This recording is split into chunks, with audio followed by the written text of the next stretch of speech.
And now she's gone, and my wallet is gone as well, and my car keys are gone as well, and I got robbed.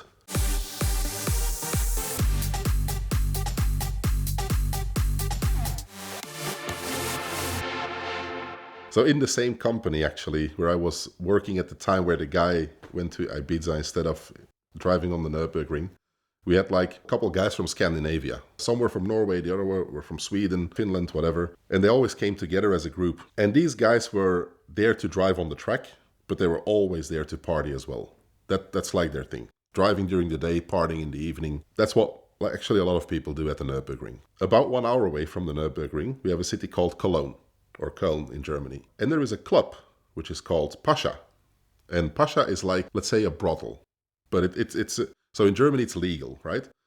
And this is a very big brothel. It has a bar in the bottom, like a nightclub, a normal, simple nightclub. But then it has like 6 floors. A lot of men, they come on their own to the Nurburgring or with groups of friends. Some go there just to party and have a laugh, but others obviously go see the prostitutes in the brothel. This group of Scandinavians, they were really into this partying thing and always went to Cologne to that Pascha club and whatever. That's simply what they did, and hey, whatever floats your boat, right? So at some point, one of the guys walks into my office and he says, "Ray, I think I have a big issue." Now, before I say the issue, you need to understand this guy's wealthy, like extremely wealthy. He has a couple big companies. He's in some business where you don't do deals about, let's say, tens of hundreds of thousands. He does deals that involve millions and more. So you can imagine that his, let's say, credit cards are quite unlimited. And he says to me, "I have a big problem. Yesterday I went to Pascha with a couple friends. We had a great party. And I usually don't do this, but I took one to my hotel room. And now she's gone, and my wallet is gone as well, and my car keys are gone as well, and I got robbed." I'm like, man, that's bad. Because the problem is, and this is people who know this Pascha club, there is dozens of them. You cannot say, "Oh, it was the blonde one." Well, no, there is like probably a dozen blonde ones. So it's very difficult to, and obviously they don't use their real names, the same as it is anywhere in the world, right? He's explaining me the situation in detail and what happened and how it got to the point where somehow he took her home, which usually never happens, by the way, in this club. The owner is very strict about the prostitutes that are working there. Everything happens in the club. They never leave the club. It's in call, not out call, right? But he explained to me a bit of the details, and I'm like, I think you got robbed by a prostitute that was not even working there. Because why would she take this risk? And, she will lose her job if this comes out, definitely. So now, luckily, one of the guys in Nurburgring, he's also a racing driver, and his racing team is sponsored by that nightclub. So I have a connection to the actual owner of the club at the time. Now it changed ownership a couple times, but so I call him up and I said, "Hey, listen, I need a favor. I have a very good friend here, and he had an issue with one of the ladies at the Pascha club, and now he was robbed. So is there somehow to find out what happened?"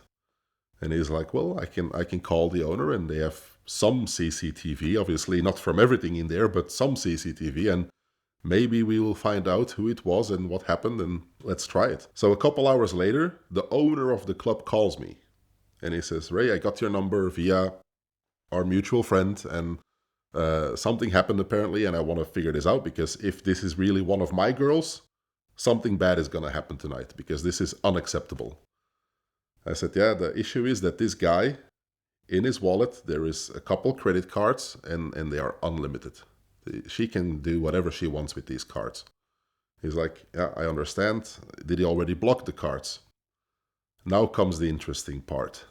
So one of his cards that he explained to me is a company card, which is also duplicated and being used by some of his management team. Now, if he blocks his card, automatically the other cards don't work either. So this was an issue. Obviously, he couldn't tell his management team, "Hey, I went to this brothel and my card got stolen, so you guys don't have a working card now." That's also a bad thing. So he didn't do that. He was too scared to let's say, come clean to his staff and everything. So I said, "Dude, you need to block these cards, because what if she goes on a spending spree or somehow figures out to get money from these cards.